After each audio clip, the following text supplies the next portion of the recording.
देखिए, एक अलग विषय को हम समझते हैं अभी।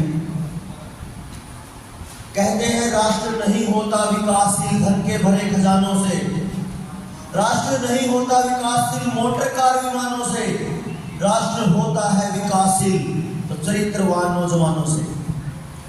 ये बात हजारों लाखों साल से इस समाज में, इस देश में, इस दुनिया में प्रचलित रही और आज भी उतनी ही मजबूती से खड़ी है जितनी लाखों साल से थी। और ये बात कितनी गहराई से इस व्यवस्था ने समझी है, इसका कोई अंदाजा नहीं है। एक बात का मैं आपको जिक्र करूं, हर शहर में, छोटे छोटे शहर में, जिले में वैशाल्य खोल दिए गए हैं, हमें पता नहीं चलता। मसाज और स्पा के नाम पे आप देख रहे हो वो खुले वैशाल्य हैं, लेकिन हम क्या देख रहे हैं हमें उसका अंदाजा नहीं है। और इसका प्रचार कितना कमाल के तरीके से होता है, इसका ध्यान करिए, क्योंकि मैंने जो आपको बात कही है चरित्रवान नौजवानी की, वो चरित्रवान नौजवान कैसे समाज में बना रहे, इसकी गहराई में जाइए। क्या वो बना रह सकता है? अगर वो बना रह सकता है तो उसके क्या मापदंड होंगे, क्या उसके मूल्य होंगे? अगर वो तोड़ना है तो कैसे तोड़े जाएंगे?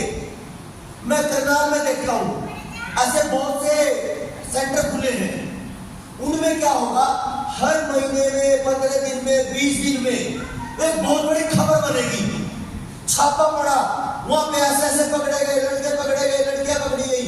क्यों पकड़ी गई? कौन पकड़ रहा है उनको पकड़ रही है पुलिस। और इसको ऐसे तो प्रचारित नहीं किया जा सकता कि यहाँ पे ये खुला है। एक चरित्रहीनता की सेंटर को ऐसे प्रचारित नहीं किया जा सकता कि आपके यहाँ पे खोल दिया गया है। लेकिन इसके दूसरे तरीके से देखिए, पब्लिसिटी है नेगेटिव, लेकिन समाज उसको अपने तरीके से देखता है। खबर छपेगी, वहां पे ये पकड़े गए। कहां पकड़े गए? जिन लोगों को उसका कुछ भी नहीं पता था, उनको भी पता चल गया हरियाणा करनाल में ये चल रहा है, पानीपत में ये चल रहा है। और एक और चीज, खबर केवल इतनी ही है कि पकड़े गए, उसके आगे उनको सजा क्या हुई, उस केंद्र को जो चला रहे थे उनके साथ क्या हुआ, क्या उस केंद्र को बंद कर दिया गया, क्या उनको जेल हुई, क्या उनको 2 लाख 2 लाख 5 लाख का जुर्माना हुआ, उनको सजा मिली, उनको रिमांड मिला? ऐसा कुछ नहीं। तो इसका मतलब क्या समझोगे आप? इसका मतलब ये था, समाज के जिस वर्ग को उस बात का नहीं पता था, वहां तक भी पहुंचनी है वो। और पहुंचाता कौन है?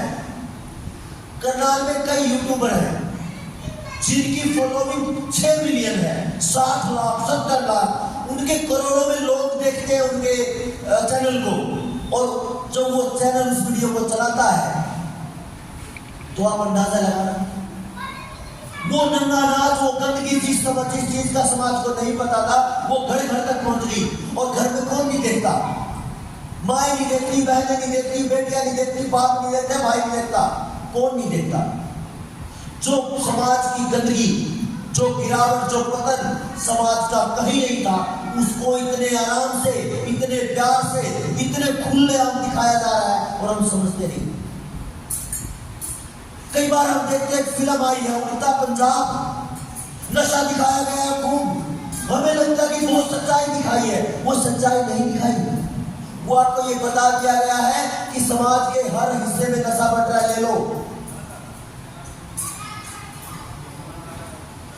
मैं जब बात कर रहा था, वो जैसे अनिल भाई ने बोला था कि सरकार तो कह रही है कि जैविक खेती करो, लेकिन सरकार वही सरकार कह रही है कि और केमिकल का खर्चा बढ़ाओ, यूरिया का खर्चा बढ़ा दो, डीएपी का खर्चा बढ़ा दो, इंसेक्टिसाइड पेस्टिसाइड के और खर्चे बढ़ जाएंगे। ये दोनों बातें साथ कैसे चलती है? ये ऐसी चलती है, हमें लगता है कि ये जो छापा पड़ा है, लड़के लड़कियां इधर गलत तरीके से पकड़े गए हैं, उनको रोकना है। लेकिन समाज में रोकने का पर्याय केवल खबरें चलाना नहीं होता। खबरें चलाने से कुछ नहीं होता, खबरें चलाने से वो गंदगी बढ़ती है। केवल एक रास्ता होता है, अगर रुके तो। पहला होता आचार संहिता, जिसको कानून कहता तो है लेकिन लागू नहीं करता। आचरण, अगर आचरण नहीं सही होता तो फिर दंड संहिता काम करती है। अगर समाज का कोई हिस्सा गलत चल पड़ा है तो उसको दंड जरूरी है, लेकिन उससे पहले उसकी शिक्षा जरूरी है, उससे पहले उसके आचरण पे काम करना जरूरी है, उससे पहले उसकी पेरेंटिंग जरूरी है, उससे पहले उसका मातृत्व पितृत्व जरूरी है। उसके माँ बाप बताए इसको कैसे जीना है, और उसके माँ बाप को व्यवस्था बताए और एजुकेशन सिस्टम बताए उसको जीना कैसे है, लेकिन वो बातें तो है नहीं। अब ये मैं क्यों कह रहा था आपको,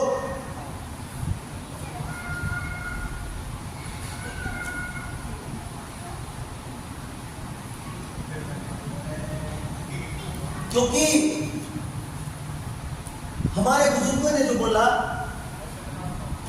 राष्ट्र नहीं होता विकासशील धन के बड़े खजानों से, राष्ट्र होता है विकासशील चरित्रवान नौजवानों से। लेकिन ये सच्चाई आज कितनी है? मैंने सबसे पहले जब सेशन आज का शुरू किया था उसमें एक ही बात बोली थी कि जो सार्वभौमिक है, जो यूनिवर्सल है, जो सबके लिए है, वही बात होनी है, और जो वो बात नहीं होगी तो इसका मतलब गड़बड़ है। तो अगर किसी हमारे पूर्वज ने एक सार्वभौमिक बात कही है कि चरित्रवान नौजवान ही एक चरित्रवान संस्कृति का की शुरुआत करते हैं, लेकिन आज वही व्यवस्था हमारी सरकारें चरित्र को तोड़ने पे कैसे लगी है, इसको आप इस तरीके से समझना। क्योंकि मैं चाणक्य को पढ़ता रहा बहुत दिन। आचार्य चाणक्य ये कहते हैं कि जब बहुत सारी बातें एक साथ चल रही हो, बहुत सारे संयोग एक साथ हो रहे हो, तो समझ लेना वो संयोग नहीं, वो षड्यंत्र होते हैं। रुकना और सोचना कि क्या आप किसी षड्यंत्र का शिकार तो नहीं होंगे। आज जब मैं आपसे एक ही विषय पे अभी बात कर रहे हैं, चरित्र पे, इस चरित्र पे लेके मैं आपको कितनी सारी बातें बताऊंगा आपको, वो आप जोड़ते जाना। अगर ये सारी बात एक साथ हो रही है तो ये कोई संयोग है या ये सारा कोई षड्यंत्र है। आप टीवी देखिए, टीवी में आप देखेंगे एडवर्टाइजमेंट आती है। एडवर्टाइजमेंट वो आती है जो किसी लड़के के काम आने वाली है। मान के चलिए कि शेविंग का ब्लेड है, दाढ़ी बनाने के काम आता है, लेकिन वो अगर उसको देखो, जब दाढ़ी बनाने के शेविंग ब्लेड का जब विज्ञापन है तो उस विज्ञापन में आधे कपड़े पहनने किसी बहन की, किसी लड़की की फोटो क्यों जरूरी है, वीडियो क्यों जरूरी है? ये कभी हमारे दिमाग में आया? वो तो कोई भी बता सकता है। अगर मान के चलो मुझे विज्ञापन करना है तो मैं बता सकता हूँ कि भाई ये इतने अच्छे से गाड़ी काटेगा, इतने अच्छे से बारी काटेगा, खाल को काटेगा नहीं, किनारे इसके ढक दिए गए हैं प्लास्टिक से। दो चार बातें मैं भी बता सकता हूँ। या कोई हीरो जिसको पकड़ रहे, जिसको आज का नचनियों को जिनको हीरो कह रहे हैं, वो बता सकता है कि भाई ये काम आएगा। लेकिन वो अजनबी कपड़ों में वो लड़कियों को उस काम के लिए क्यों? क्योंकि जो दिमाग है, जो जवान है, जो युवा है, जिसके जिंदगी में बदलाव आ रहे हैं, व्यस्तता की तरफ जो जा रहा है, वो तो अपने दिमाग को वही लेके जाएगा ना जो गंदगी दिखाई जाएगी। अब ये बात केवल यहां तक नहीं रुकती कि उसको मैं देखता हूं, ये बात वहां जाती है कि अगर मैं देखता हूं या मेरी आंखों के सामने वो एडवर्टाइजमेंट आ रही है, अगर मैंने उसको समझ लिया है तो कोई बात नहीं, मैं तो उससे बाहर आ जाऊंगा। लेकिन अगला पड़ाव तो मेरे बच्चे का है, वो उसको किस नजर से देखेगा, वो उसको किस दृष्टि से देखेगा, उसकी जिंदगी में क्या बदलाव आएंगे, ये हमने कभी सोचा ही नहीं।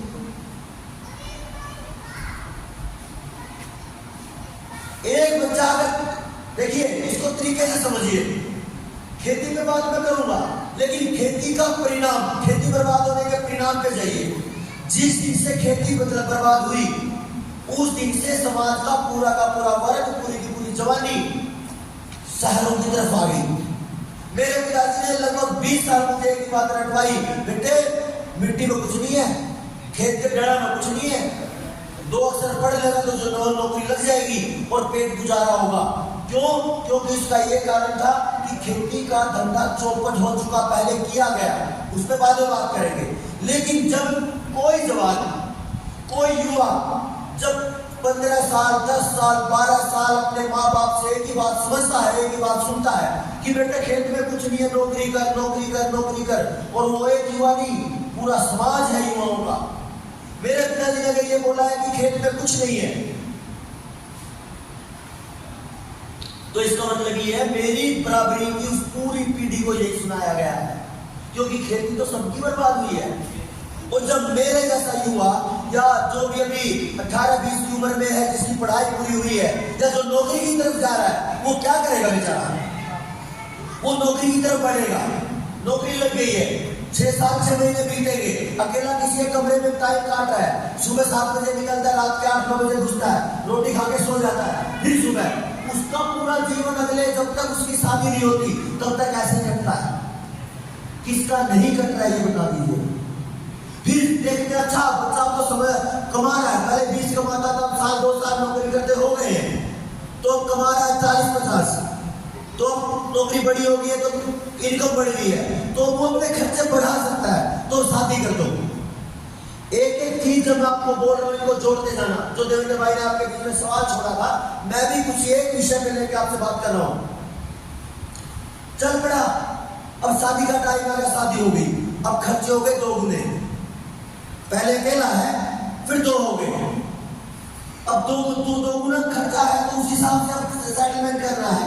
अब दोनों खर्चों के साथ में अगले 1 साल में, 2 साल में, 2.5 साल में अब 3 भी होंगे, बच्चे भी होंगे। अब यहां से एक नया दौर शुरू होता है। नया दौर कैसा? एक नई पीढ़ी के बर्बादी का और एक नई पीढ़ी की आबादी का।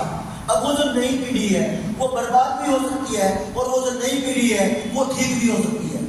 लेकिन वो ठीक और बर्बादी का जो आधार है वो है जो उसको दिखाया जाएगा, जो उसको खिलाया जाएगा, जो उसको पिलाया जाएगा, और जो उसको समझाया जाएगा। अब 2 से 3 हो गए। बच्चा है, सुबह सुबह उसका भी टाइम है, उसके सोच जाने का, उसके पेशाब करवाने का।